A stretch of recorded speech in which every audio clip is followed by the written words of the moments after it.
Mark Tatum, Deputy Commissioner and COO of the National Basketball Association. Thank you so much. It's a pleasure to be here with you all. Dr. Richard Lapchick, thanks for being with us here on R&R on Sports. Thank you for having me. Civil rights icon, Dr. Edwards, how are you today? I'm doing a heck of a lot better than I deserve, I'll tell you that. Sports commentator, Scoop Jackson. Good to be back on with you all. Ian Griffey Jr., how are you today, sir? I'm good. How about you guys? It's R&R on Sports. R&R on Sports.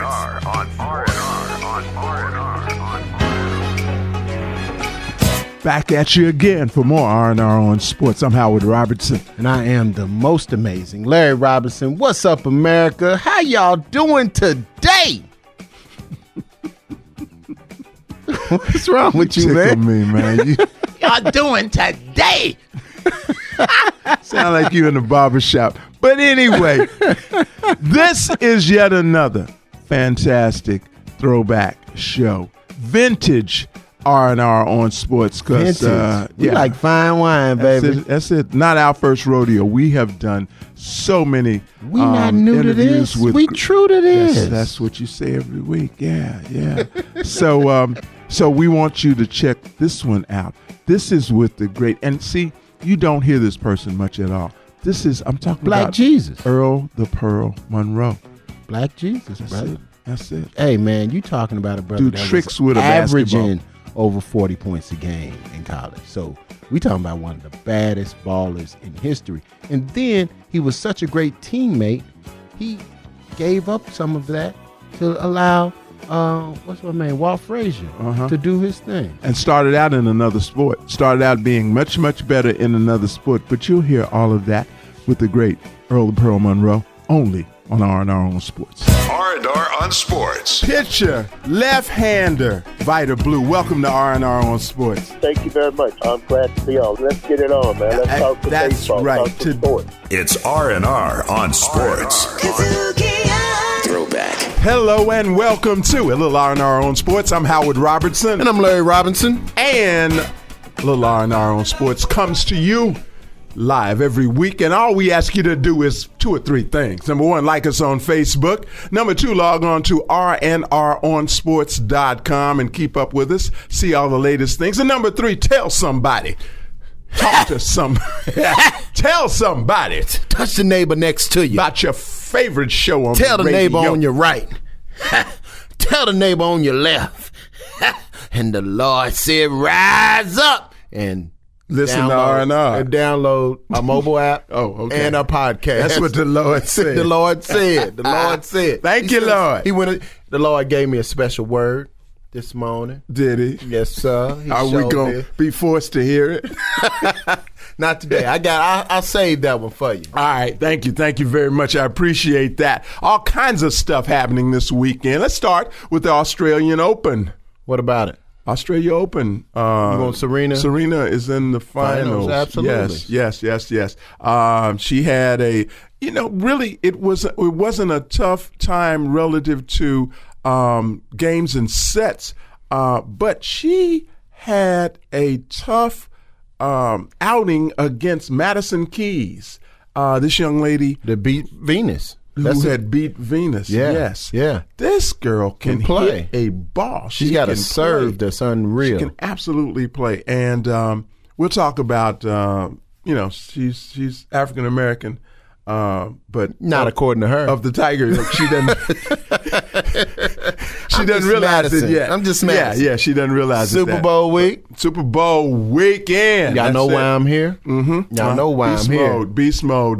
They've made a big thing about that. Deflategate has been kind of silenced a bit. So because they started talking about beast mode and the fact that he wasn't saying much. Yeah. And then he said, shout out to the Africans. The real Africans. The real Africans. The real Africans and Oaktown. All right. That's right. All right. And you Beast get it mode. Beastmode.com. He gave a plug for that. But, we're going to talk about that whole ridiculous and we got the Alex Hernandez trial. I think it's kind of interesting the fact that you got New England in the Super Bowl. Alex Hernandez's trial is starting up. And what you got to say about that, Unc? I think it's just rotten. I think the whole organization is challenged. in terms of doing the right thing when ain't nobody looking. Oh, absolutely. New England, which is a true case of character. Character is doing the right thing when ain't nobody looking. They don't do the right thing. Well, I think you got to past being prologue. I mean, they've cheated time and time again, and I just don't think they are doing anything different than what they've always done. Organizationally wise. And I think the NFL has a problem because its leadership is just totally unbelievable. Yeah. No one believes in Roger Goodell. Everybody thinks he is the worst league commissioner in history. But he is the king. He is the czar. Including Paul Tagliabue. He is the king. He is the czar. He is the former commissioner. Right. Switching sports, we got Kobe Bryant, who's out with a rotator cuff injury, so he's done. He's done for Dwayne Wade is on the bench for a minute. And Anthony Davis had a groin pull, and we have to see how he's going to do. I hope he's able to play in the All-Star game. I do too. But meanwhile, Kyrie went crazy, didn't he? Well, you got Kyrie and Clay in the same Absolutely. few days apart. But I actually watched the game where he scored 37 points in the quarter, and I'm telling you, I have never seen such an amazing display of basketball prowess. I mean, he was doing. When was he ball hogging? I mean, he had no, they were giving it to him. I mean, as soon as they came across half court, Stephen Curry was giving him the ball. Yeah, and I mean, you talk about heat check shots. He was heat checking and wasn't hitting nothing but the bottom, baby. Bottom, baby. Good stuff happening in the sports world. But in the meantime, we're gonna let you LMAO. We'll be right back on the other side of this. Don't call it a comeback. I've been here for years. I'm rocking my pants, putting suckers in fear, making the tears rain down like a monsoon. Listen to the bass go boom, explosion, overpowering over the competition. I'm towering, wreck is shot when I. We're getting funky, y'all. 33% of Americans have a college degree. 43% of Africans in this country have a college degree. These are African immigrants that are coming into this country. They didn't have the opportunity and access, but they came over here in this American dream and created within this framework. On the KUDZUKIAN Network. KUDZUKIAN. Throwback. This is the Greater Pigskin Holy Fire Church, where football is a religion. He is the Right Reverend Dr. Leroy T. Linebacker. And he's my trusted Deacon Billy Ray Blitz. Now, today, friends, Deacon Billy Ray and I are going to pay special musical tribute to our Pope of the Pigskin. It's in the key of R, Deacon. Praise Roger. Praise Roger. Praise Roger. Praise Roger. Praise Roger Goodell. Praise Roger. Praise Roger. Praise Roger. Praise Roger. Praise Roger Goodell. $10 billion of NFL revenues. Praise Roger. Praise Roger. Praise Roger. Praise Roger. NFL owners will never lose. Praise Roger, praise Roger, praise Roger, praise Roger. 44 million a year is all he makes. But he gives football more than he takes. Praise Roger, praise Roger, praise Roger Goodell. Spygate, Bountygate, replacement refs, collective bargaining. And now Ray Rice done messed up everything. That's right, Ray Rice, you messed up everything. But Roger still king. Praise Roger, praise Roger, praise Roger, praise Roger. And the NFL Lord. Praise Roger, praise Roger, praise Roger, praise Roger. Roger still king. Praise Roger, praise Roger, praise Roger, praise Roger. And the NFL Lord. Praise Roger, praise Roger, praise Roger, praise Roger. And he'll make money rain forever and evermore. And he will reign forever and evermore. Rogers King forever and ever. And the NFL Lord forever and ever. Praise Roger, praise Roger, praise Roger, praise Roger. Praise Roger, God damn. That's a mighty fine job you did there, Pastor. That's a mighty fine job. Mighty fine. Riffin' on jazz. When two friends get together to kick it about jazz, it's called Riffin' on Jazz. Catch us riffing on jazz every week right here on your favorite broadcast or podcast platforms. Riffin' on jazz on the KUDZUKIAN Network. KUDZUKIAN. Throwback. Look in my eyes, what do you see? The cult of personality. I know your anger, I know your dreams. I've been everything you wanna be. Oh, I'm the cult of personality. And here we are, more R&R on Sports with our Top of Mind segment. Top of mind. Yeah, I know. I try to get it in. I try to get it in and go and not make a big fanfare out of it and just go on into it and whatnot. But this boy just sits on ready to try to sing. Man, listen, I keep telling you. No, don't tell me anything. I'm working with Mariah Carey and Alicia Keys. And you're not working with anything, and I mean that literally and figuratively. I'm working with right. Top of mind for sports this weekend, Super Bowl weekend. What's happening with you? What do you think? You know why I'm here, right? Yeah. You know why I'm here. You know why I'm here. I'm just here so I won't get fined. Right. I'm just here so I won't get fined. You're exactly right. But you know what? I think that's an amazing marketing ploy. I mean, while everybody is talking and having so much to say because it's their seminal moment at the NFL Super Bowl, he's saying, I don't want to talk to y'all. I don't want to talk to y'all. And what that makes people do? They want to talk to you. Right. So now the reporters, every time he steps up to the mic, he acts like it's the worst thing in the world. Mm-hmm. And so the people just want to watch because they want to see the train wreck. Mm-hmm. And there's no train wreck every time. And you know what? That has worked time after time again in show business particularly. I think about back in the day, Sly Stone, who just won a $5 million settlement. Wow. God bless you, Sly. Please don't snort it or smoke it up, brother. I mean, do good things with your money. It took you a long time to get it. But I remember back in the day, people would pack coliseums for a Sly show to see if he was going to show up or not. Yeah, I can see that. Because it was a lot of times he didn't show up. A lot of times he didn't show up. And then, let's see, who else? Miles Davis. Miles Davis would perform an entire concert sitting on a stool with his back to the audience.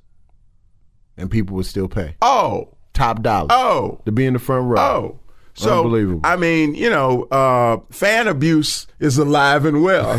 Not fan abuse. I wonder, what about co-host abuse? Press abuse. What about co-host abuse? What? You think if I start abusing you, people would pay more attention to the show? You think our listenership would go up? I don't think that's something you need to try. They might. We about to start moving furniture. Yeah, they might tune in to hear physical violence, the sounds of ass whoopings and whatnot. But But anyway, Australian Open. Well, no. We're talking about we're still on the Super Bowl. I think it is. You think it's a marketing ploy? It could well be because on the backside, if they win the Super Bowl, if Seahawks do win the Super Bowl, and he has a great game, let's say he's MVP. You think folk want to talk to him now when he's not talking? That's going to be a beautiful thing. It's going to be amazing. I really want to see that, man. That's going to be amazing. Especially when he gets MVP and they go up to him and ask him, so what are you going to do? And he's going to go, I'm going home. Yeah. Wait a minute. You going to Disney, right? Or if he's very talkative, he say, hey, look, let me tell y'all something. I was focusing on the game. I was zeroing in. I don't think I should be made to talk. I mean, because clearly he is uncomfortable and doesn't like to do it. I don't think he should be forced to do it. I think it's the dumbest rule I've ever seen. And for those who might say, well, that's what they get paid all that money for, I will simply say this. Roger Goodell makes $44 million a year, and nobody fined him when he didn't have anything to say during the Janae Rice and Ray Rice domestic well, it doesn't end there. It doesn't end there with the whole situation with New England and the fact that the balls were deflated. Has he said anything? He hasn't said a thing, and no one is finding him. Has he been fined? No. And I think the hypocrisy of the NFL is what's going to come back to bite them.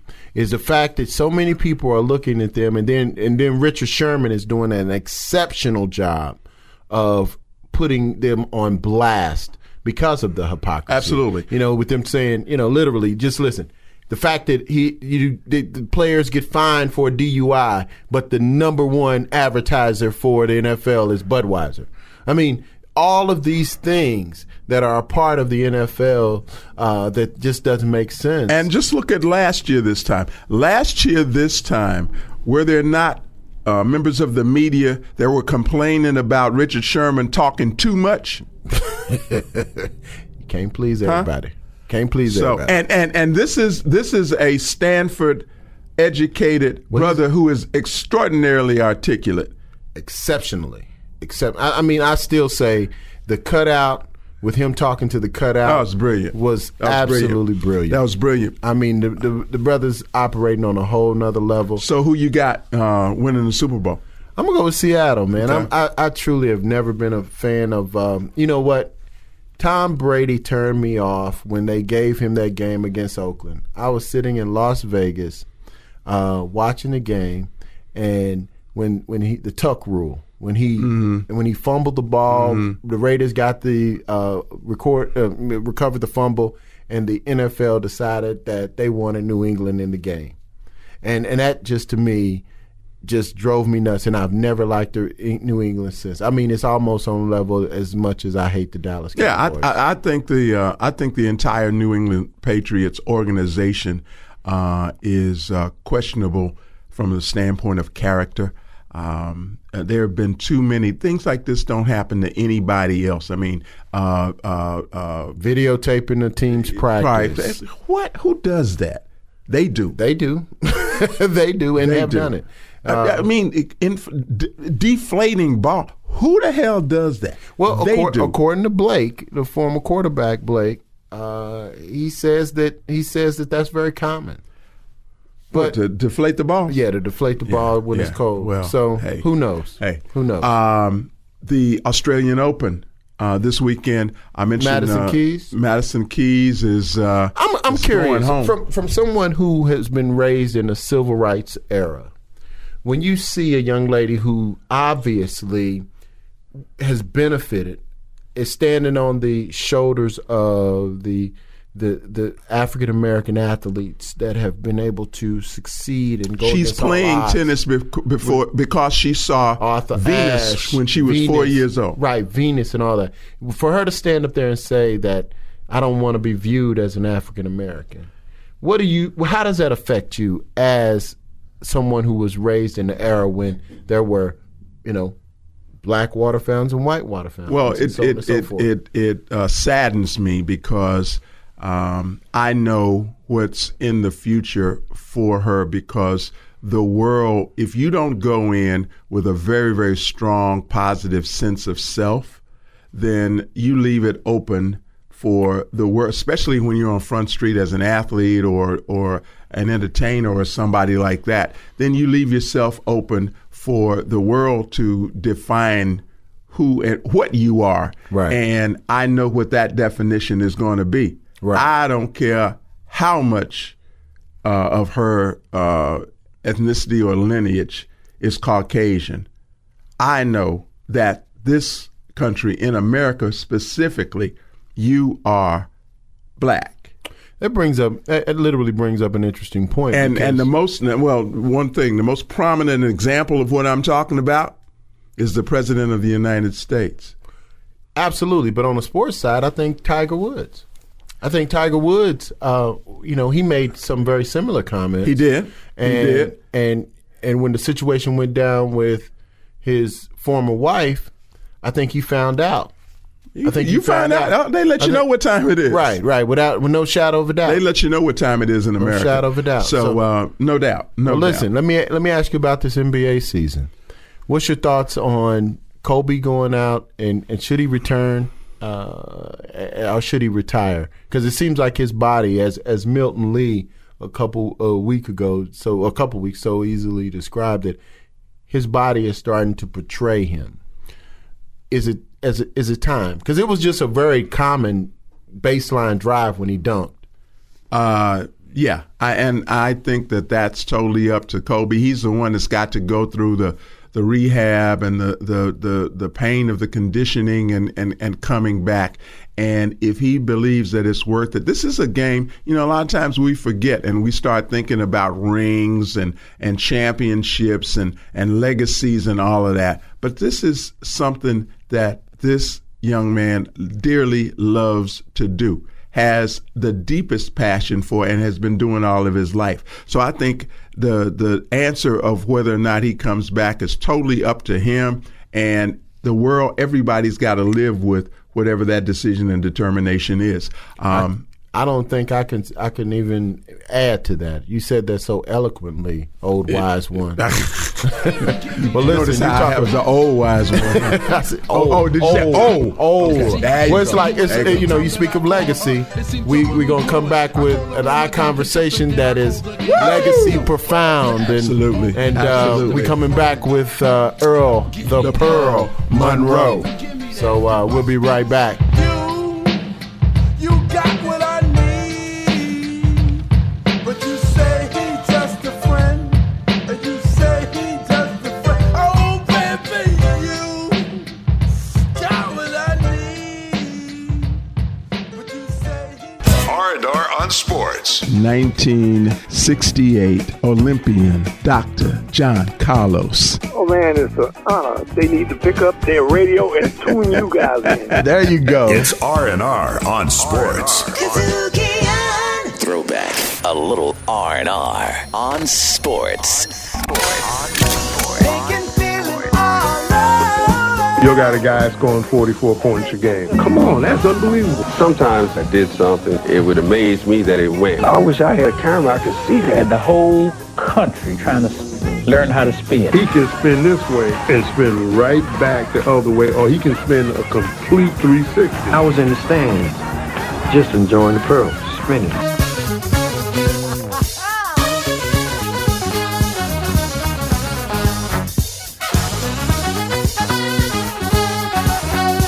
And here we are with our Eye Conversation segment. And as always, we are bringing you another icon.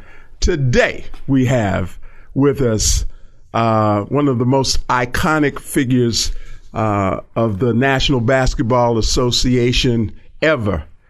And I will only just say his name, Mr. Earl the Pearl Monroe. Earl, welcome to R&R on Sports. Hey, thank you. Nice to be with you guys. Glad to have you. Glad to have you. Man, I don't know where to start. You don't even know where Larry. to start, huh? I'm sitting there. I got a grin on my face from ear to ear. I met Earl. If I can tell a quick story, Earl. I was sitting at breakfast in San Juan, Puerto Rico, and I look across the diner and I said, "Man, that looks like Earl Monroe." But it's the Retired Players Association meeting. Okay. So he's sitting there, he's reading some papers, and I said, "I'm gonna go over here and say something to him." and then Earl said, Well, heck, man, you sitting here. Why don't you just go and pull up and see? That's great. That is great. That is great. Well, I'm gonna ask you, Earl. Where does the Pearl come from? Where did that name, the Pearl, derive? Well, I had a lot of nicknames in the city leagues. But in college, my senior year in college at Winston-Salem State, I was averaging about 50 points a game for the first 10 games of the season. You said what? Wait a minute. You said averaging? Wait a minute. Back up. You said averaging 50 points a game? Well, yeah. I wound up with like 41 points a game for the season. So, you know, I kind of slacked off a little bit. But I, like I said, I was scoring almost 50 points a game for the first 10 games. And a guy wrote a column. And the caption of the column was, "These are Earl's Pearls." Oh. And, you know, I guess being down south, like I was, they always cut things a little bit short. And that became Earl of Pearl. Great. Oh, wow. That's awesome. That is awesome. Talk about that for a little bit. I mean, you know, certainly our audience has current players' upbringing and background to compare to, but talk a little bit about your coming up and how you even ended up at Winston-Salem State. I started playing basketball when I was about 14 years old. I was walking down the hall, and the basketball coach came up to me and asked me if I played basketball. Uh-huh. And I said, "No, sir." Well, you're about to, huh? Yeah, that's what he said. So I, you know, kind of, he said, "Come down to the gym this afternoon." And I went down to the gym, and I kind of like fell in love with the game. Now, you know, previously I had played soccer, and I had also played baseball. And you know, I had seen guys playing basketball, but you know, never really was, you know, that interested in it until you know, I went down there and started playing. Wow, you had played soccer. Now you grew up in Philly, right? Right. Okay.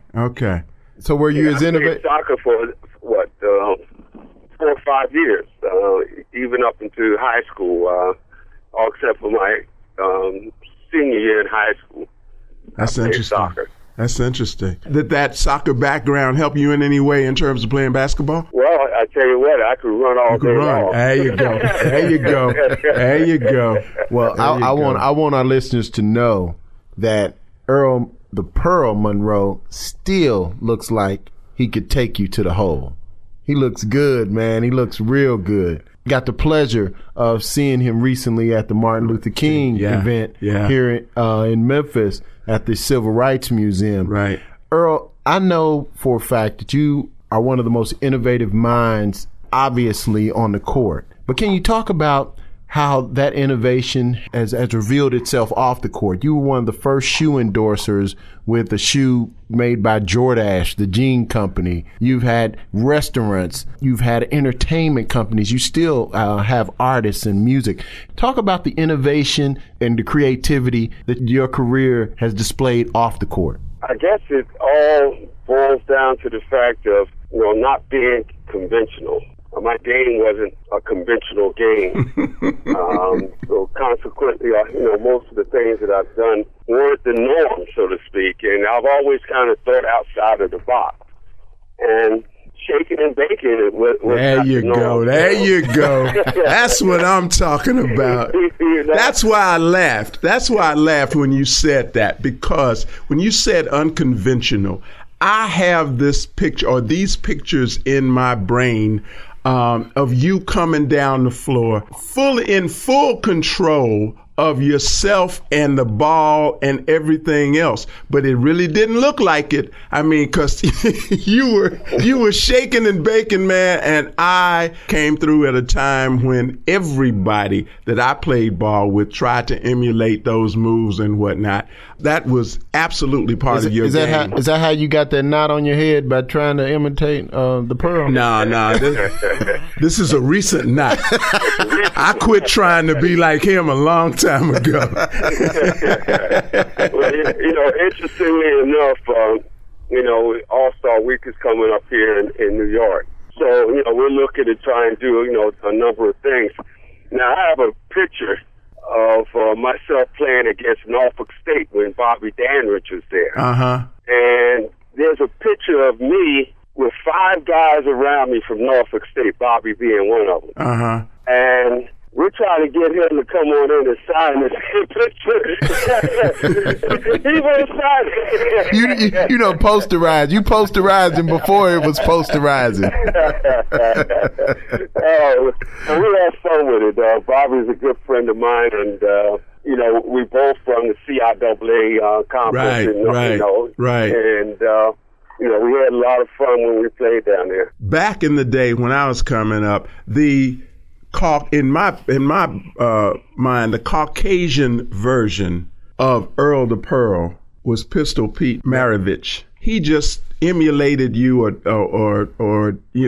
tried to emulate you all over the place. Did you ever have any contact or relationship with Pistol Pete? Yeah, Pistol and I were cool. We even traveled to China together, in the 80s and whatnot. We had a couple runners, as players and whatnot, but my last hurrah in the league, my last season, he and I had a big shootout up in Boston. Wow. And so that was that was cool. I really appreciated that little segment of our career. Right. But Pistol, it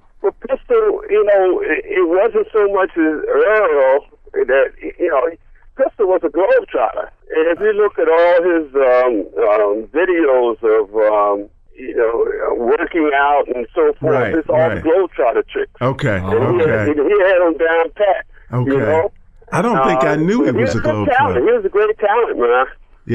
Yeah. Well, Earl, listen, I mean, there's no way we can do justice to this interview in this short amount of time. So I'm going to ask you in front of all of our listeners if you would be sure, will you promise that we can do this again and we can talk about today's athletes and everything that you got going on? Absolutely. All right. Absolutely. As a matter of fact, next time, I'm going to have to go and do some sponsoring and get you some more time up there. Hey, there you go. Money talks. Listen, this is why we call it Eye Conversation. We have the greatest of all time with us today, Earl the Pearl Monroe. Thank you for being on R&R on Sports. And as Larry said, we're going to come back to you and hope to have you on again in the future. We'll be right back with more R&R right after this. Somebody said I was living in the light. Somebody told me I was living in the light.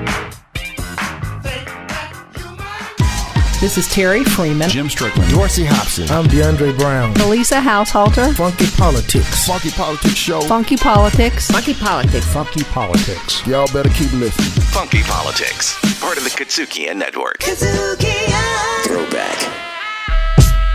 You are listening to the sounds of Street Talk.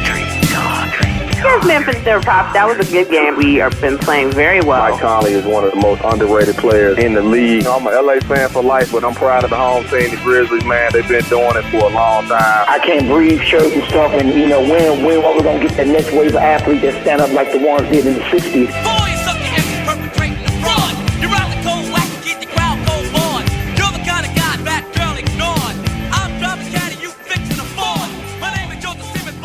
And we're back with a little R&R on Sports. This is my favorite segment, Street Talk, where people come in talking that stuff, talking that smack, and might get it smacked back. out of Memphis, Tennessee, we have Brandy Flynn. What's going on, B. Flynn? Hey, how are you? I am wonderful, wonderful. And all the way from Chicago, but actually he's in Phoenix, Arizona at the Super Bowl.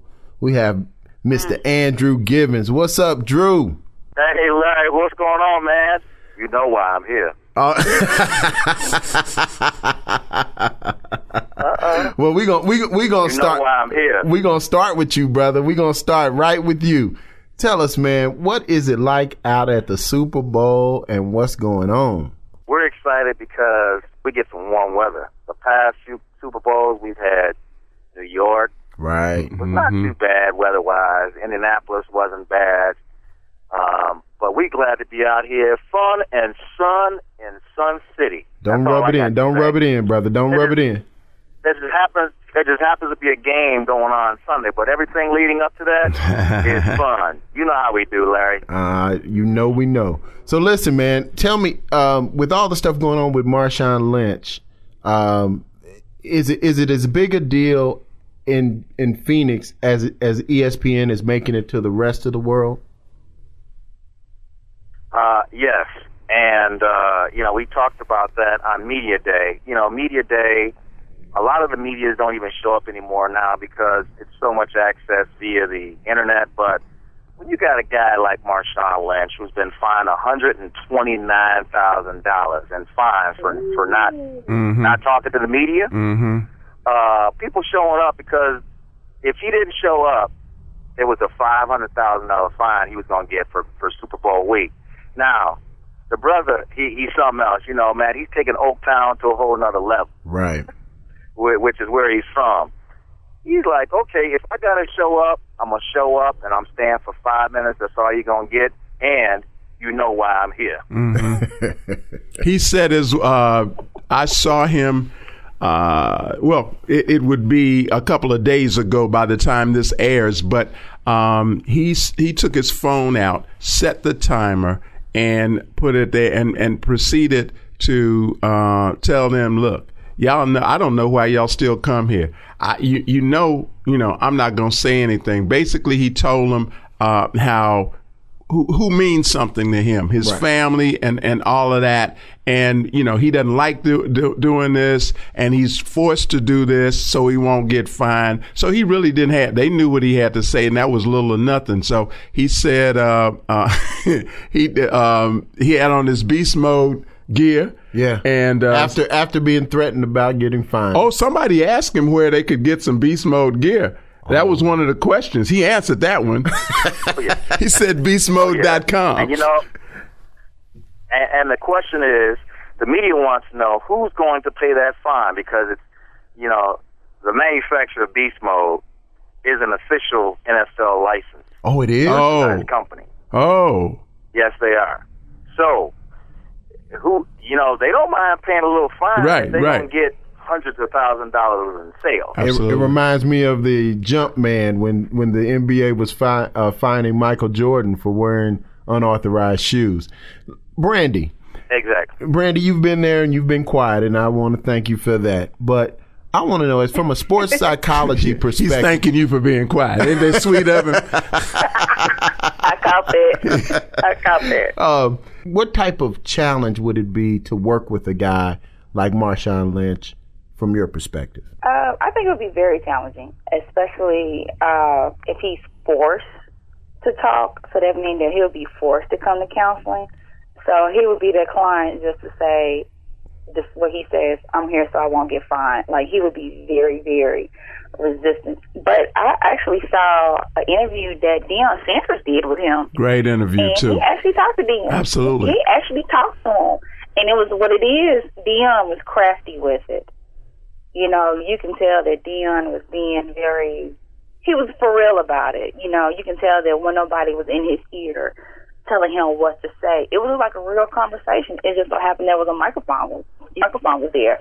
And usually with me, when I have clients that are resistant, that's how I do them. You have to meet people at their level. I agree with you, Randy. I think it is totally all about who's doing the asking. he did shout-outs, too. Yeah, he did shout-outs to Oaktown, and he did shout-outs to the real Africans. Right, the real Africans.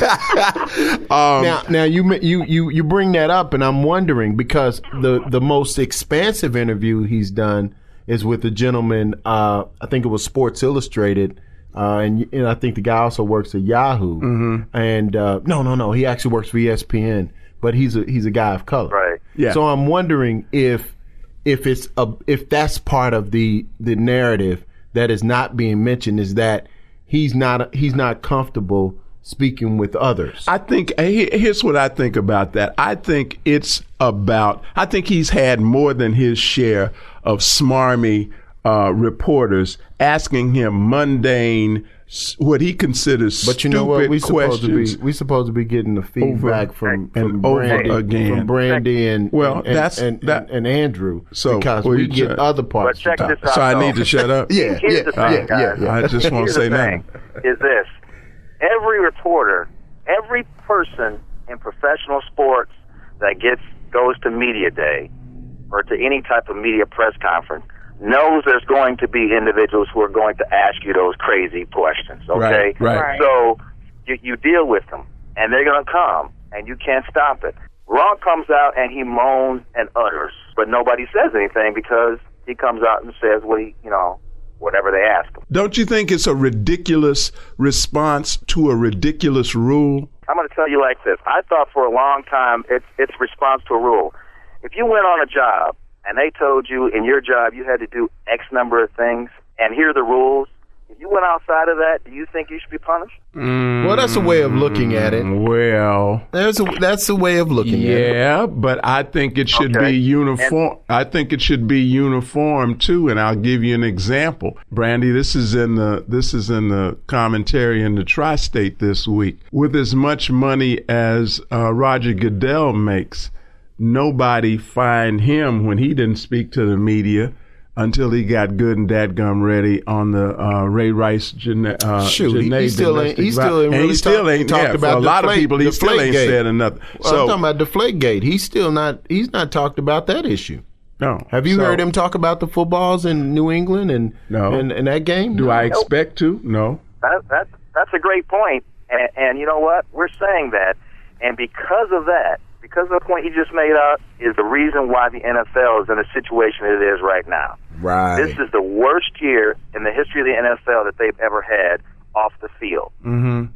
And whether it's Ray Rice, Adrian Peterson, and when no one's talking about Marshawn Lynch, you know where he's also getting fined, and people don't talk about that? When he grabs his crotch when he goes in the end zone. Yeah. Okay? Yeah. Well, the NFL had it on its poster. They tried to sell an official Super Bowl poster for $150 with him holding his crotch. So you're gonna fine him, but then you're gonna turn around and sell that poster. Make money out of it. Yeah. I got him to autograph one for you too, Larry. I got that in the mail, Larry. You can keep that one, brother. Hey, it worked for Michael Jackson. Yes. It did. Hey, someone said it also the other day. They said, you can be a pro, but you don't have to be professional. And we know we're on a list. Yeah. There's been a lot of people in profession who's been a pro that have not been professional. Yeah. And the last part of that word could be stitute. Yep. Prostitute. Hey, Brandy, I think we got an idea. Next year, we need to set up a tent for Brandy at Super Bowl. She does this, like instead of doing speed dating, absolutely, do some speed psychology, speed counseling. Yeah, counseling. There you go. I am so down for that. San Francisco, here we come. Be like hard on sports. Sponsoring B. Flynn's speed counseling booth. Let me ask y'all this question on another sport. You know that Serena has made it to the finals of the Australian Open, and she in the semis she beat this girl by the hardest. But this young lady, his name is Madison Keys. and she is African American, but of the Tiger Woods ilk. She doesn't realize it yet. Her daddy's a black man and her mom's a white lady. So it was interesting because Serena made a statement that it is good that there's going to be an African American in the finals of the Australian Open. And she said this before their semifinal match. And, Madison Keys said something to the extent of, well, I'm just Madison. I'm not, African American necessarily or white. I'm just Madison. Yeah, I'm just Madison.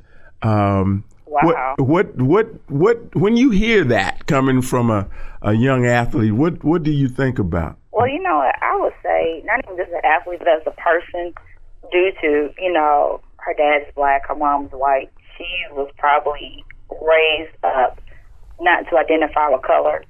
And that could be a good thing and it could be a bad thing because you don't want to be naive about the world and the wrong person tells you you're black, such as the police or the person that follows you around in the store.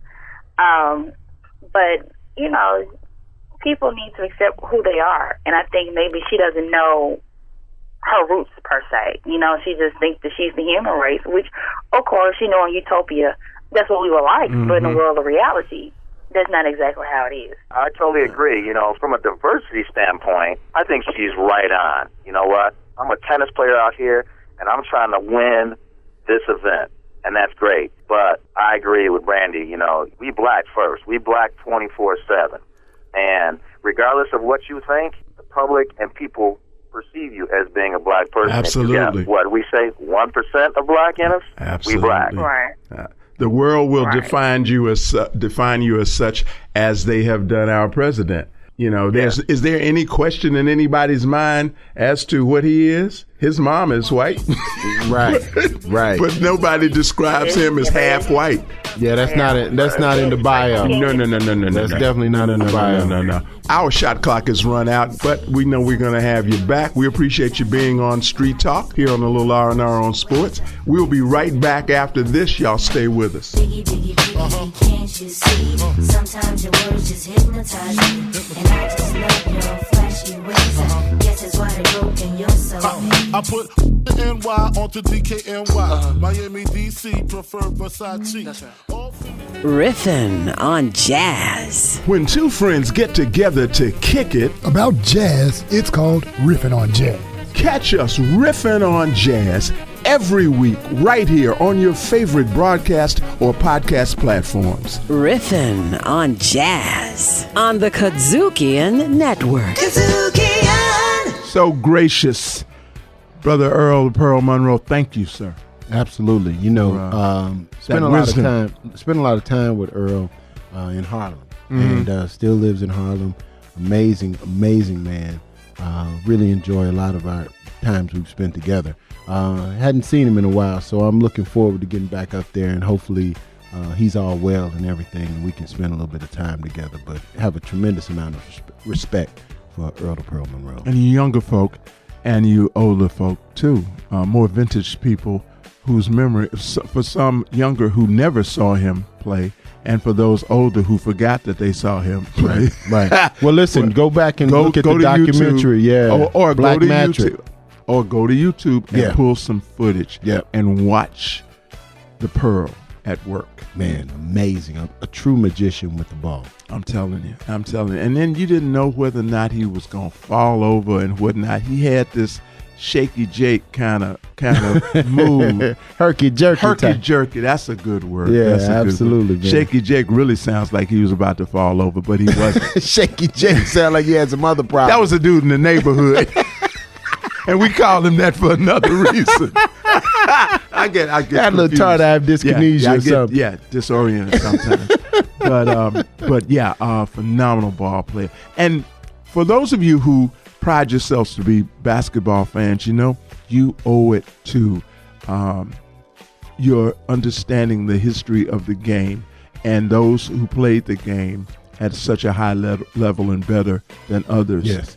and to, do a little homework. Go check it out. Yeah. We have a lot of amazing interviews on R&R in our past. I mean, we're 5 years old. So what I would tell you to do is download the KUDZUKIAN app and check out many of the past shows from R&R on Sports.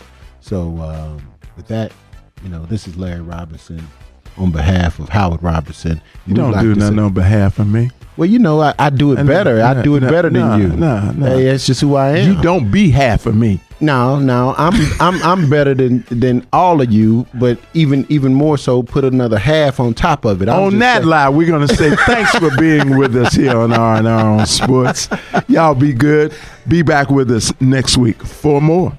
Ciao, baby. You've been listening to a little R&R on Sports, written and produced by Howard Robertson, Larry Robinson, recorded and mixed in Memphis, Tennessee.